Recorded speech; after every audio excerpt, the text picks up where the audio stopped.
Welcome to Section 4 of Microbiology Fundamentals. In this section, we will be discussing prion diseases. So let's get started. This story takes place under the sea. There are some bad fish in this area. You can see this bad fish breaking into someone's house, using a crowbar to pry open the entryway. Prying sounds like prion, as in prion diseases, which we're discussing with this story. The owner of that home/rock has just been knocked out by one of the bad fish. Look at that poor guy, knocked out, face down on the ground. Fortunately, the poor victim has a very loyal friend. It's this sponge-like hero right here.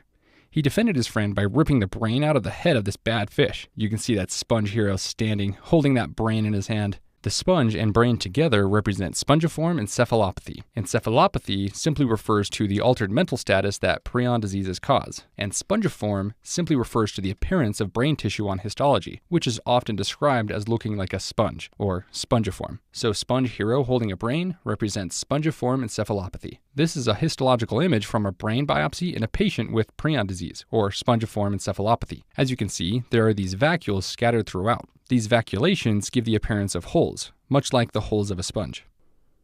Dripping from that brain is leftover cerebral spinal fluid, or CSF. You can see that bluish, translucent, goopy CSF dripping toward the ground. As it puddles on the ground, you can see it has taken the shape of 14-3-3. This refers to the 14-3-3 protein, which is found in the CSF of patients with prion diseases. Now, angry that the sponge hero has just killed his villainous comrade, this bad fish is running at the sponge in an attempt to kill him. As you can see, the weapon he is carrying is a pair of scissors. Ready for almost any aggressor, this sponge has squarely knocked out this scissor guy. Now, scissors are our recurring symbol for proteases, because proteases cut proteins just like scissors cut paper. And the fact that the sponge resisted the scissor attack represents protease resistance. This means that prions are not going to break down due to proteases. One more reason that prions are super dangerous. Thankfully, our sponge hero is not alone in this fight. See this underwater squirrel? She's also doing her fair share of damage. In fact, she has just knocked out this bad fish using one of those cartoony bricks on the end of a spring. As it stretches toward the bad fish, the spring mechanism stretches out, revealing that helical shape. This represents the alpha helix formation of proteins. As you can see, that punch has sent this bad fish staggering backwards into some sheets that are hanging out to dry.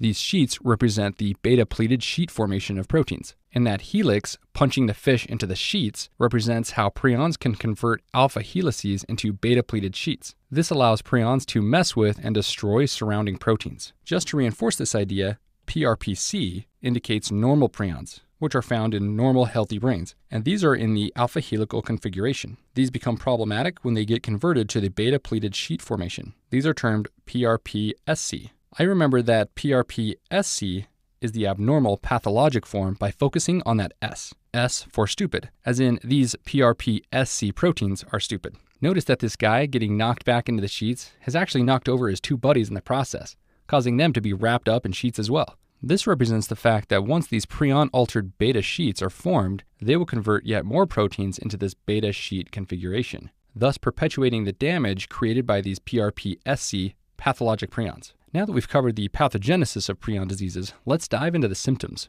Notice this bad fish over here with one of those sheets wrapped around his foot. He's scurrying away like a coward, trying to catch the first taxi out of the area. This taxi symbolizes ataxia. Prion diseases, or spongiform encephalopathy, causes ataxia, which simply refers to decreased balance and coordination due to neuronal cell damage. So taxi for ataxia. And now let's focus on that demon taxi driver. He's pretty impatient on account of him being a demon and everything. In fact, he's so impatient that he's shouting at the bad fish, telling him to hurry up. Well, demon shout sounds like dementia, one of the clinical outcomes of prion diseases. So demon shout, dementia. The most feared and inevitable consequence of prion diseases is death.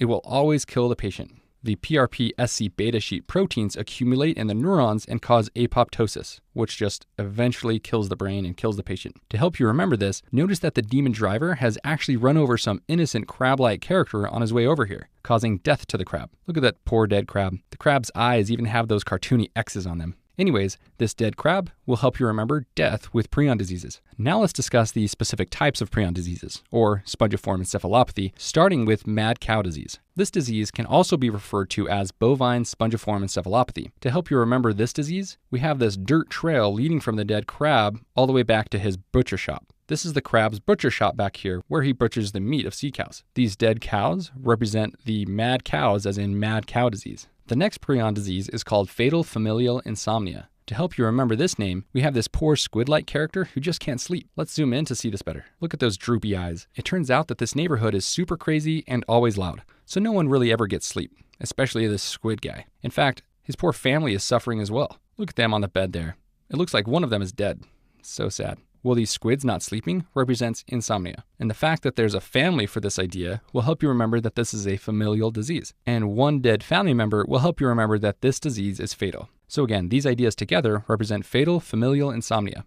Another prion disease is Creutzfeldt-Jakob disease, or CJD. To help you remember this, let's look back at the taxi. As you can see, the taxi will need to cross this large field to get away from this crazy neighborhood. In this field, there is a cross, marking the grave of someone who has recently passed away in the neighborhood. It makes sense that there would be a little grave post here near this dangerous neighborhood where there's likely lots of death. Anyways, the words cross and field together kind of sound like Crossfield or Creutzfeldt, as in Creutzfeldt-Jakob disease. The last type of prion disease is called Kuru. This is an act practiced by certain tribes that eat the dead of their fallen family members. Tragically, when a family member dies of a prion disease, their unsuspecting loved ones will eat their brains, not realizing they are keeping that disease alive and cursing themselves to that same sad death. Central to this whole idea is cannibalism. So Kuru describes tribal cannibalism. To help you remember cannibalism, we have shown these indigenous snails. Let's zoom up to see this better. As you can see, one snail is dead and one is alive. The living one is eating the carcass of his fallen brother in an obvious display of cannibalism, which again describes Kuru. Another important fact to know is that prions are resistant to autoclaving, a standard sterilization procedure. Autoclaves are machines that exert high pressures and high temperatures to clean off surgical equipment. This is standard procedure for every hospital that performs surgery, and it's very effective. But it's not very effective against prions. For example, if a brain surgeon performs surgery on a patient with a prion disease, and this isn't known to anyone, those surgical tools will undergo autoclaving to be ready for the next surgical patient. However, the prions will remain on that equipment, intact and ready to infect the next brain used by that tool. To help you remember autoclaving, we have shown an autoclave here in front of the butcher shop. Let's zoom in to see this better. Though the workers here are nothing more than bloody butchers, they like to autoclave their cutlery and other tools to keep the cleanest beef products. They take really good care of their autoclave and don't want hooligans messing around with it. For this reason, they keep a threatening sign near the autoclave that reads, "Stay away." This sign will repel or resist people coming to the autoclave. So again, the sign and chains around the autoclave will help you remember that prions are autoclave resistant. Now that we've covered the image, let's review with a question. A 65-year-old male with dementia passes away. It is reported that he had difficulty walking and experienced frequent falls. His family requests that an autopsy be performed in order to provide a definitive diagnosis. A biopsy of his brain is obtained and shown below. Which of the following describes the proteins responsible for neuronal cell death in this patient's brain? A. PRPC alpha helical, B. PRPC beta sheet, C. PRPSC alpha helical, D. PRPSC beta sheet. Hopefully from the question stem, you notice that this patient had dementia and ataxia because he had difficulty walking and experienced frequent falls. Both of these are symptoms of spongiform encephalopathy, another name for prion diseases. And just as a side note, ataxia and dementia can be caused by many forms of dementia, so these findings are not specific to spongiform encephalopathy. In fact, the reason we even think it's spongiform encephalopathy is because we're given a biopsy which shows those vacuolations, which are left behind from apoptosed neurons. This gives it that spongy appearance, giving the disease its name, spongiform. And with prion diseases in mind, the correct answer is choice D, PRPSC proteins in the beta sheet formation. Remember from the image that the alpha helical prions get converted to the beta-pleated sheet formation, which are pathological. And again, these are termed PRPSC, and the S for stupid.